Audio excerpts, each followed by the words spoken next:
I am Mohammad Azharuddin Shaikh from तालीम रोज़गार सेहत उर्दू मैगज़ीन औरंगाबाद। अभी जैसे कि लॉकडाउन के हालात चल रहे हैं और हमारे बहुत सारे भाई हज़रात इससे बहुत तज़ब्ज़ुब का शिकार हैं। जो लोग उलमाओं के राब्ते में हैं, जिनके पास उलमाओं के नंबरात हैं, उन तक तो ये बात ठीक है, लेकिन उन लोगों का क्या जो उलमाओं के राब्ते में भी नहीं है, किसी से पूछने में शर्म और झिझक महसूस करते हैं, क्या होगा टाइम पे देख लेंगे, इस तरह से बैठे रहते हैं। तो उन तक ये वीडियो भी पहुंचाए। आप वीडियो को सब्सक्राइब भी करें, बेल आइकन दबा दें ताकि आने वाली वीडियोस आप तक मिले। तो ऐसा है कि लॉकडाउन की हालत में जैसे कि जुमे का हमारे मुफ्तियान कराम ने और उलमाओं ने कह दिया था, और मुफ्ती तारिक मसूद साहब ने भी कहा था कि जुमे की नमाज़ पढ़ने की बजाय आप ज़ोहर की नमाज़ अदा कर लीजिए। और उसी तरह से जुमा जिस तरह से वाजिब में आता है, तो उसी तरह से ईदैन की नमाज़ भी वाजिब है। तो उलमाओं के नज़दीक ये कहना है कि अगर कोई नहीं पढ़ पाया अगर जमात से, तो उस पर कोई ऐसा नहीं कि गुनाह होगा। और उसी तरह से उनका उलमा ये कहते हैं मुफ्तियान कि अगर ऐसी कोई गुंजाइश ना हो कि किसी को नमाज़ ना मिल पाए, वैसे तो नमाज़ पढ़ने के लिए सबसे पहले तो शर्त है कि 3 मर्द मुक्तदियों का होना ज़रूरी है, यानी औरतों की नमाज़ इस तरह से नहीं हो पाएंगी और मर्द मुक्तदी हो। अगर औरतें फिर बाद में शामिल होना चाहे तो पीछे का अलग सफ़ बना ले सकते हैं वो, लेकिन एहतियात करें। बाकी ये चीज़ है कि अब जिसको मिल गई उसका तो अच्छा है, और उसमें खुतबा बाद में होगा। पहले खुतबे में जो है तो 9 बार, फिर बाद में 7 बार इस तरह से पढ़ना रहेगा, जो हम आपको आगे वीडियो में डाल देंगे सारा खुतबे जो है दोनों भी। और इसकी PDF भी अगर आपको चाहिए तो आप 9762996349 इस नंबर पर आप व्हाट्सअप कर दीजिए, इंशाल्लाह आपको भेज दी जाएंगी। उसी तरह से बात ये भी है कि अब कुछ हज़रात का ये कहना है, अब जैसे कि मुफ्तियान ने उलमाओं ने कह दिया कि अब चाश्त की नमाज़ पढ़ लीजिए, तो हमारे बहुत सारे भाई हज़रात, बहुत सारे कॉल भी आए कि इसमें सारा डिफ्रेंशिएट कर दीजिए। बहुत सारों ने चाश्त सुना भी नहीं है, चाश्त कैसे लिखते हैं क्या, तो बहुत ही कन्फ्यूजिंग ये चीज़ हो गई है। और एक हिसाब से अच्छी चीज़ भी है कि हमारे इल्म में अल्लाह ताला इजाफ़ा कर रहा है, रब्बी ज़िदनी इल्मा, अल्लाह हमारे इल्म में और ज़्यादा इजाफ़ा करे, आमीन। लेकिन हालात भी साजगार हो, इसकी भी दुआ करते रहिए। उसके अलावा जो नफिल नमाज़ों में आता है, आम तौर से जो नमाज़ें होती हैं, अभी ईद की नमाज़ ना हो सके उसके लिए तो चाश्त की 4 या 2 पढ़ लेना है। लेकिन उससे पहले हम आपको बताते हैं कि ये नवाफिल होते क्या हैं। सबसे पहले हम बात करते हैं फ़जर की नमाज़ आपने पढ़ ली। अब उसके कुछ 15-20 मिनट के बाद से इशराक़ का वक्त शुरू होता है कि जब सूरज तुलु हो जाता है, उसकी मतलब हल्का सा तुलु होता है, ज़्यादा नहीं, हल्की सी रोशनी जब बिखरती है तकरीबन। फ़जर का जब भी नमाज़ के अलग अलग औक़ात चेंज होते हैं, सर्दी में, गर्मी में, उसके बाद कुछ 15 से 20 मिनट के बाद का वो वक्फ़ा होता है उसके बाद का। तो उसके बाद वो इशराक़ की नमाज़ होती है और उसका वक्त तकरीबन चाश से पहले तक होता है। और अफजल तरीक़ा यही है कि उसे अव्वल वक्त में पढ़ लिया जाए, यानी जब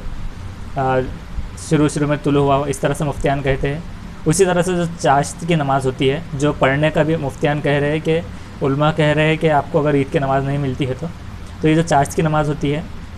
तो ये तकरीबन इशराक़ की नमाज़ के 1 घंटे बाद का इसका वक्फ़ होता है।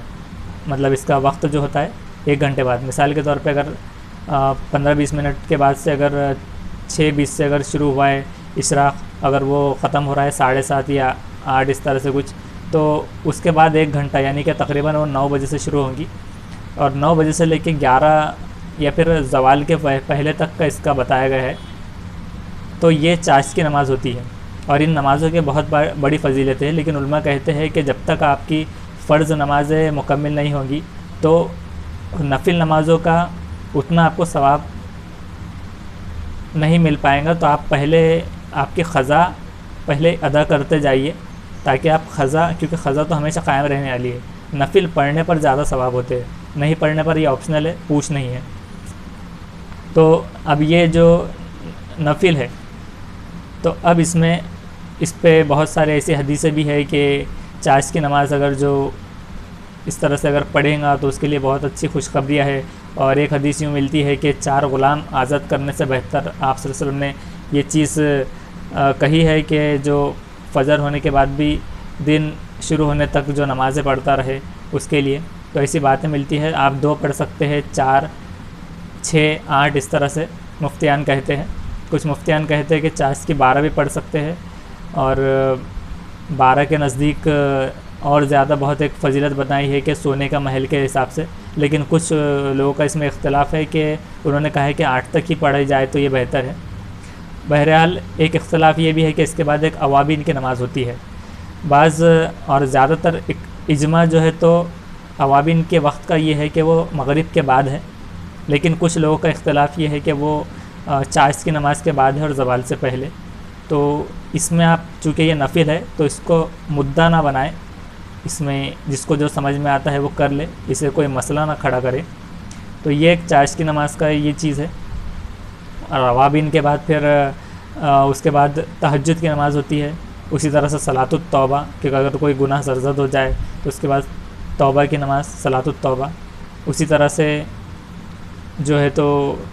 صلاۃ الحاجت کوئی کام اگر آپ کروانا چاہ رہے ہیں۔ اور یہ نمازیں کہنا ہے علماء کا اور دانشوران کا کہ آپ اسے 2 کر کے پڑھے تو اچھا ہے، کیونکہ آپ صلی اللہ علیہ وسلم سے بعض جگہ پر یہ 2 کر کے ہے ثابت، اور کوئی اگر 4 کر کے پڑھنا چاہے 8 پڑھ سکتا ہے، کوئی 4 2 کر کے 6 پڑھنا چاہے، کوئی 2 کر کے 6، تو اس طرح سے آپ 2 4 6 8 اپنے حساب سے پڑھ سکتے ہیں، اور جتنی پڑھی جائے اتنا اس کا ثواب ہے۔ اگر جو شخص ابھی لاک ڈاؤن کی حالت میں سارے سنت موقعہ وغیرہ سب ادا کر رہا ہے تو اس کے ساتھ اگر یہ کریں گا تو اس کے لیے بہترین جو ہے تو ثواب رہے گا، کیونکہ اوابین ہو، اشراق ہو، یہ جو بھی نمازیں ہیں ان کے لیے بہت بڑی فضیلتیں آئی ہیں جو کہ آپ اپنے اپنے علماء سے معلوم کر سکتے ہیں۔ تو بہرحال کہنا یہی تھا کہ چاشت کی نمازیں وغیرہ یہ ریگولر میں بھی آپ پڑھتے رہے، اور جس کو اگر عیدین کا موقع اگر نہیں ملتا کہ اس بیچ وہ پڑھ پائے تو وہ اس طرح سے کر سکتا ہے کہ وہ چاشت کی نماز 2 یا پھر 4 پڑھ لے سکتا ہے، لیکن اس سے آپ چونکہ نفل ہے اجتماعی طور پر اس کا حکم نہیں ہے، تو پڑھنا اگر 2 لوگ 3 لوگ بھی تھے جن کی اگر عیدین کی نماز نہیں ہو پائی، کیونکہ 3 مقتدی ہونا ضروری ہے امام کے ساتھ یعنی 4، تو اگر اس طرح نہیں ہو پائے تو وہ الگ الگ جو ہے تو 2 پڑھ لے۔ کوشش یہ کرے کہ جو ہے تو لیگلی یہ بھی ملا ہوا ہے پرمیشن کہ 5 لوگ مل کر پڑھ سکتے ہیں، تو اس حساب سے یہ کوشش کرے کہ 5 لوگ مل کر جو ہے تو عیدین کی نمازیں پڑھے۔ اور اس بار یہ بھی احتیاط بہت ضروری ہے کہ بہت سارے لوگ ایک ہی امام صاحب کو دیکھ کر بہت بڑی تعداد میں جمع ہونے کی اگر کوشش کریں گے تو یہ یقیناً فتنوں کا اور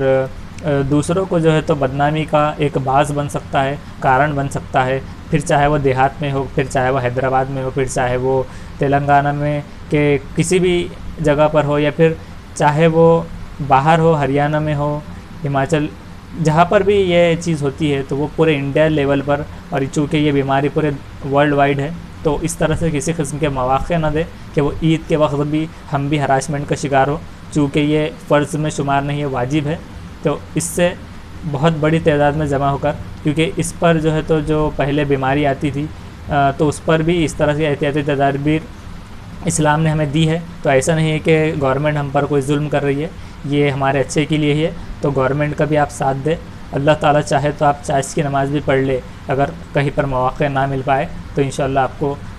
بہت ہی زیادہ بلکہ اچھا ثواب بھی دے سکتا ہے، وہ اللہ کے اوپر ہے، اور اللہ اعمال کا دار و مدار نیتوں پر ہے، یہ تو ہمیں پتہ ہی ہے، اور باقی اللہ تعالیٰ کے جو نیتوں کو دیکھ کر جو فیصلے ہیں اور اس کے جو ثواب ہے وہ تو بہتر وہی جانتا ہے۔ تو آپ اچھی نیت رکھیں اور اس طرح سے کریں کہ گورنمنٹ کا بھی لحاظ رہ جائے اور آپ کی نماز میں مکمل ہو جائے۔ جزاک اللہ۔ دوسروں کو بھی ویڈیو شیئر کریں تاکہ وہ بھی اس سے مستفید ہو اور ثواب جارے میں آپ بھی حقدار ہو۔ Thank you very much.